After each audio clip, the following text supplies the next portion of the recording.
Daftar di mana? Kali.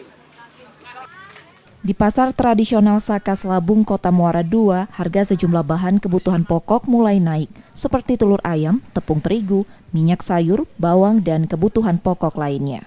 Kenaikan harga kebutuhan di pasar berkisar 200 hingga 2.000 per kilogram. Naiknya harga terjadi sejak beberapa pekan terakhir. Komoditas yang juga mulai naik terjadi pada cabai dan tomat. Kenaikan harga sendiri itu kisaran berapa itu yang paling bawah sampai yang paling tinggi itu? Paling tinggi sekarang ini bawang sekitar 31. Dari sebelumnya berapa itu? Yang dari semula. Dari semula sekitar 2928. Jadi kisaran kenaikan itu 200 sampai 2.000 rupiah. Sampai 2.000 kenaikan Per kilo. Per kilonya ya. Itu jenis apa saja itu yang mahal di pasaran saat ini, Bu?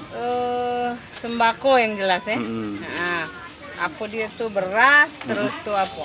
Sayur-sayuran, telur, gendum. Itu harapan kita gimana ini, Bu? Pengennya tuh jangan yang mahal-mahal, maka kita terjangkau ya. Kenaikan harga diprediksi berlangsung hingga Ramadan mendatang. Setia Budi, Kompas TV, Ogan Kombring Ulu Selatan, Sumatera Selatan.